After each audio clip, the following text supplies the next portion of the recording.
Presenting the very glamorous singing star, Bret Easton Ellis. Bret Easton Ellis was cheerfully apologetic after arriving 15 minutes late for a scheduled interview.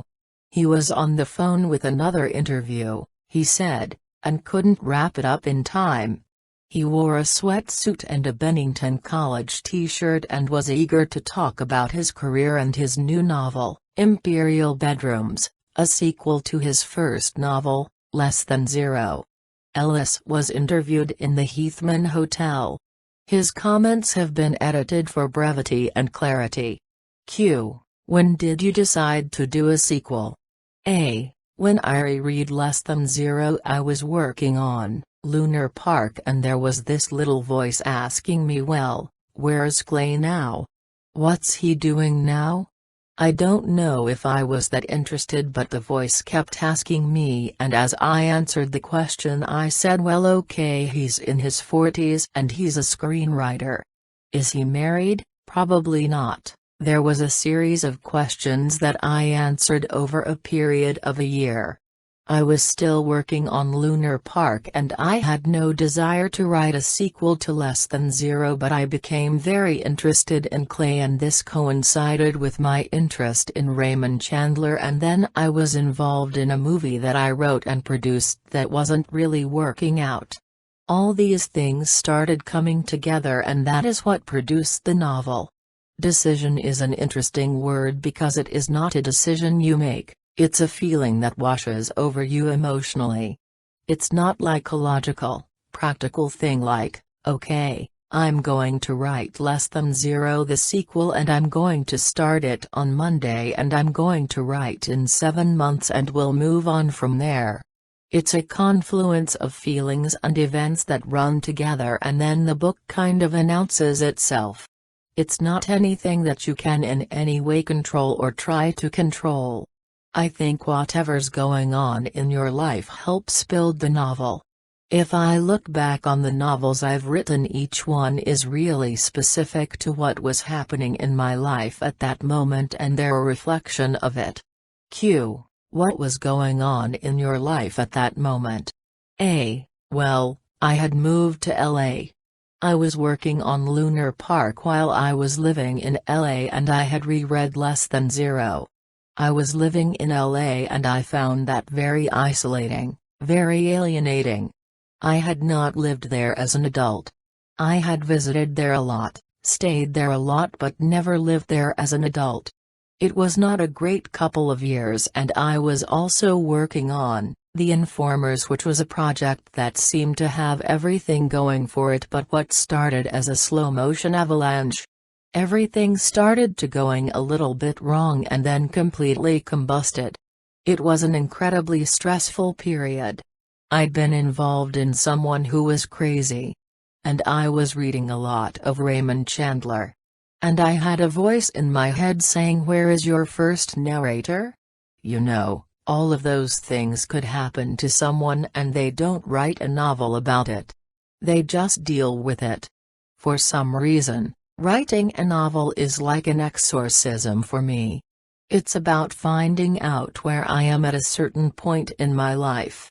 That is true with every novel and that includes American Psycho, it includes Lunar Park, and the writing of the novel is your way to transport yourself out of that pain and that confusion and to make some sense of it within the context of the novel, and the novel is just the form that Look, I don't songs, I don't poetry or whatever, I write novels, and there's a freedom in it for me. Q. When you say you were involved with someone who's crazy, what kind of crazy? A. Crazy in terms of. Well, the answer is as crazy as I wanted to make them. Crazy is. Crazy can hide with wigs and hats and a smile. But if your antenna is smart enough, you should be able to weed them out pretty closely, so there must be something going on without yourself to be activating them. So I say that in a very casual, shrug-off was as one of a litany of things that was happening to me, but really, if I have to be honest with myself, looking over that period of personal disasters, I activated some of them. I also feel like I didn't go far enough in terms of saving some of them. Not, for example, taking more of an active role in what was going on with the informers, for example, thinking that it will all be fixed and not stepping forward and saying wait a minute. I think everything that was going on in my life, a lot of that was stuff that I could have stopped and didn't do it. Q. Your book has a crazy narrator. A. Yes, it does. And of course, because I created him, I have empathy for him. I have to have some understanding of who that person is. Clay is definitely an extension of that black period in my life. I cannot fully remove myself from saying I'm not Clay. I'm not, I mean, it's a novel and these are made-up people and it's a noir novel. Emotionally, there are connections. There have to be. I have to say the same thing about Patrick Bateman. He was crazy the same way.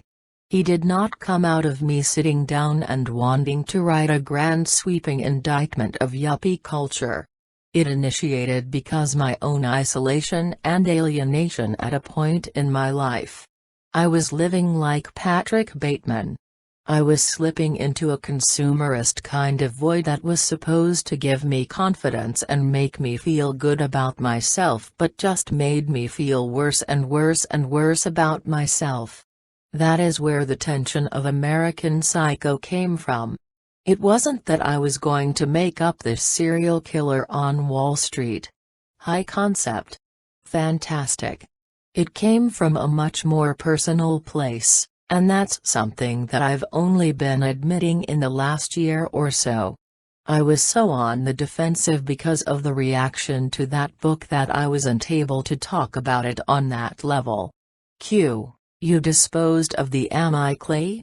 Problem by saying Less Than Zero was written by another unnamed writer and this one is narrated by Clay. A. Right. Vouching for myself, in a way. And then of course he fails to do that because he's so utterly narcissistic and lost in his own appetites and what he wants from the world, regardless of how people feel and regardless of the damage that he causes.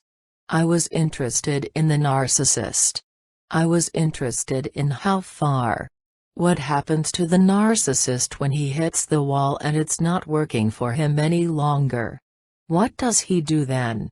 He's trying to hang on to this thing that had been working for him no matter how masochistic this cycle of control and rejection and seduction and inevitable pain is, something he gets off on because he's both a masochist and not a romantic, but look, the two can't go together but they're not dissimilar.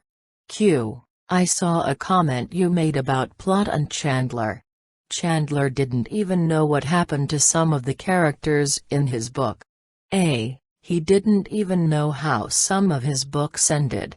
That's part of what makes those books existentialist masterpieces.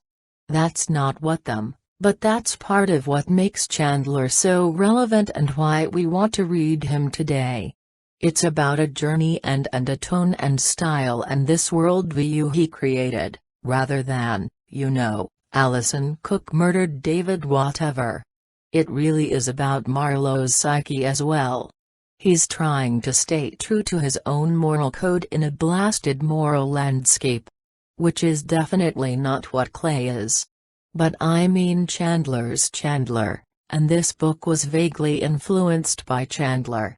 It's by no means a full-blown noir. It has elements of noir in it. Maybe it's a Hollywood novel that has elements of noir but its narrator is not interested in the tropes of noir as I am. I'm interested in them. Clay is interested in being the star of his own movie when in reality he's just a supporting player. He cannot deal with that fact, that it isn't about him. The story isn't about him. He pushes himself, as a narcissist, to the middle of things and causes a lot of collateral damage. Q. How's the movie business going for you? A. The movie business is great. Ellis laughs loudly. The movie business is what it is. I think there's this overinflated sense that people have gotten when I say that I'm working on scripts. I'm working on really personal projects that I'm really interested in. I think there's this weird Fitzgeraldian, Faulkner idea that I went out to Hollywood to make money, which really is dumb. It's not a way to make money. If you are interested in certain movies and projects that you see only as movies and not as books, that is why I'm out there. Also, New York was over for me. I didn't want to live in New York. I was getting work. I did get assignments. I did want to make the move to LA, but I did not move to LA to become a screenwriter.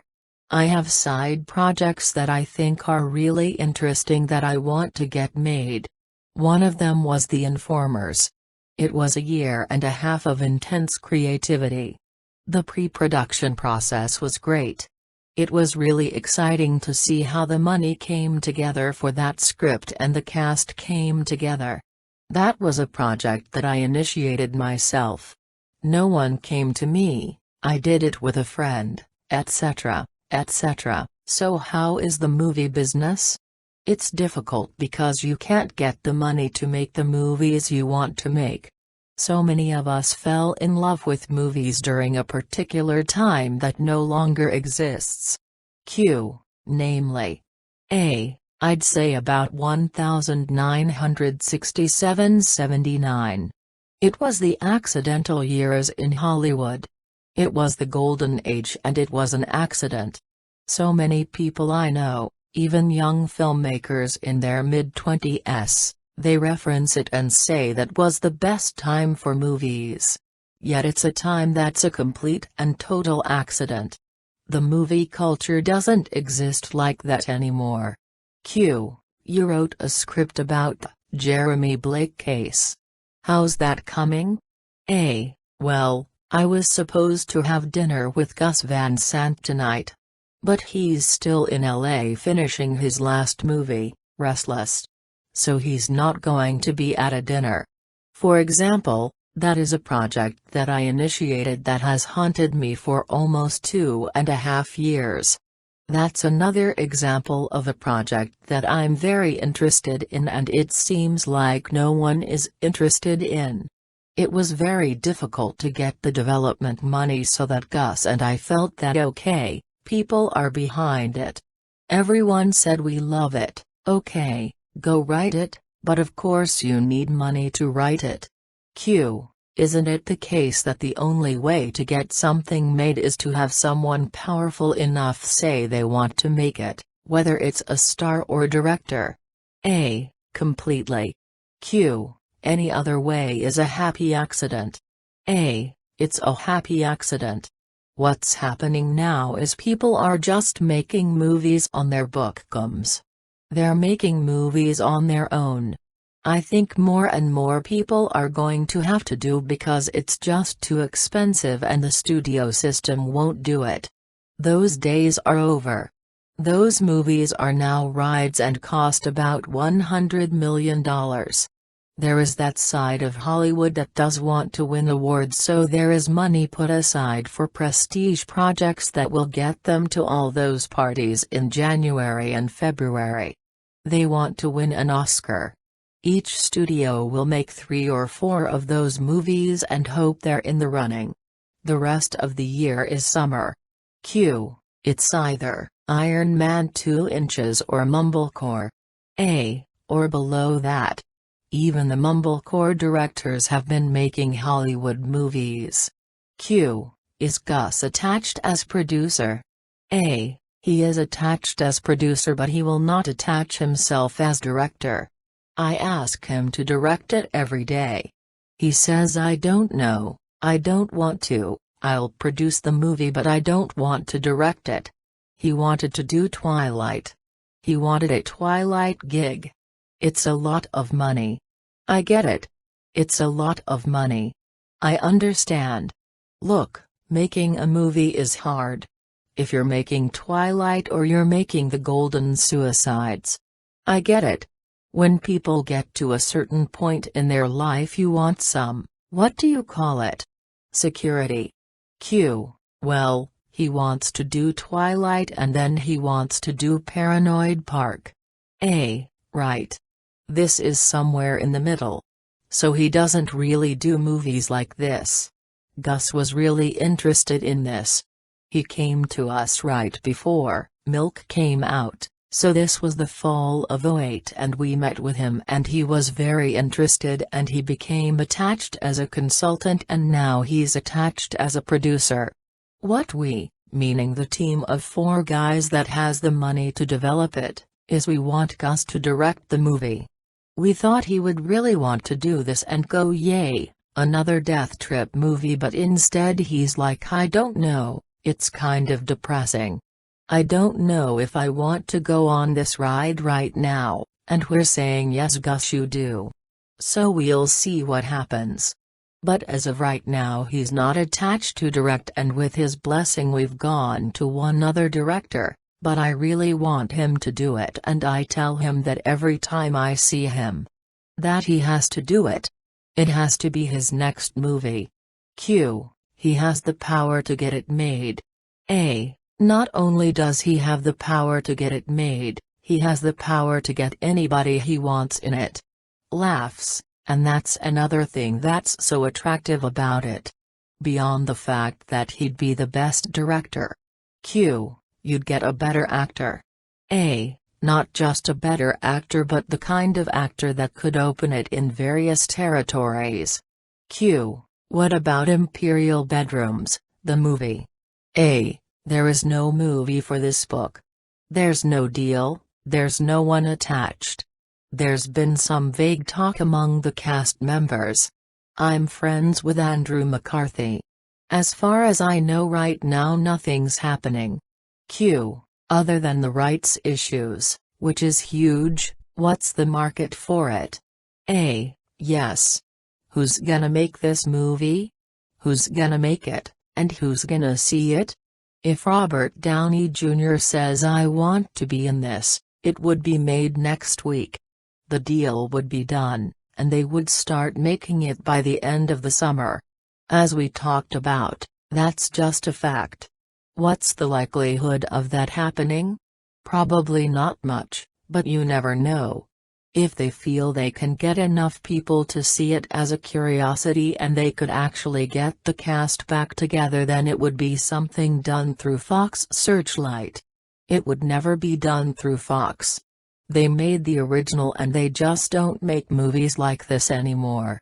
It would be done as an independent production. With Less Than Zero, I asked myself, how in the hell do you make a movie out of this book? They didn't.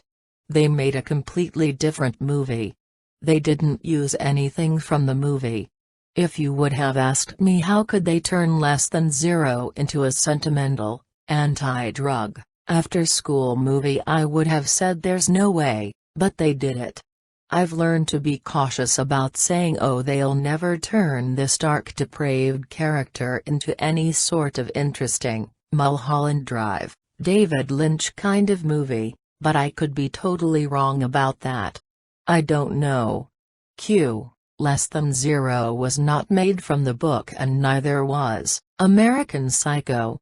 It's Mary Herron's American Psycho. A. As it should be. It's a different medium. A movie rewrites the book no matter how faithful it is, and it's a director's medium. That's just something you give up when you sell the rights. Personally, I don't think I write books that are inherently cinematic. The books are conceived as novels. They're not meant to be translated to another medium, so when I'm offered money I think okay, they'll never make the movie, so fine. 98% of the time they don't do it. I think 2% of all books that are optioned are developed. 98% are not. No matter how much money is paid for them. They're just not. So I always think fine, let's do it, and then more often than not it happens. Q. So what are you, 4 for 7? A. 4 for 7. That is bizarre. Bizarre. With varying degrees of success. Q. Which you would expect. A. You're right. 3 of them didn't do well at the box office. One of them did okay. You're right. That is the average in Hollywood. I thought you were talking about artistically. I think only one is fully successful artistically, and that is, The Rules of Attraction. I think that American Psycho is fine. It shouldn't be a movie, but it's fine. It's well made and it's watchable, and parts of it are better than good. I wrote the book and it's hard for me to watch. I agree completely. Its best moments are very good. I don't know if it really works as a film.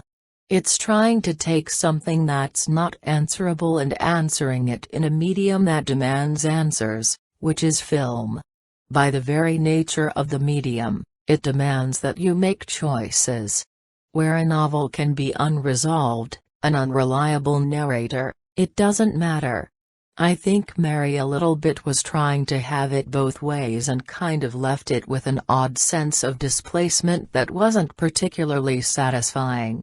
That you can get away with in a novel. In a movie, especially a movie like that, a fairly mainstream movie, it's odd. But people like it.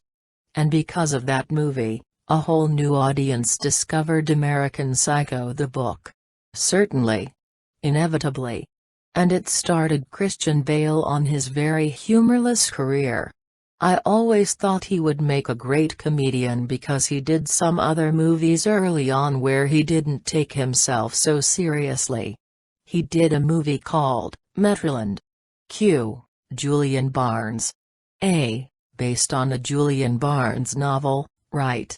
And then you look back on Swing Kids and Newsies where he's singing and dancing, and now he's turned into a very monotonous actor who just does not crack a smile. I don't know if that's where he's at right now in his life, where he's not able to get to that romantic place within himself. It's strange. I'd love to see him do a romantic comedy. I mean, Gerard Butler does romantic comedies. None of them are any good. Right, none of them are any good, but he does them.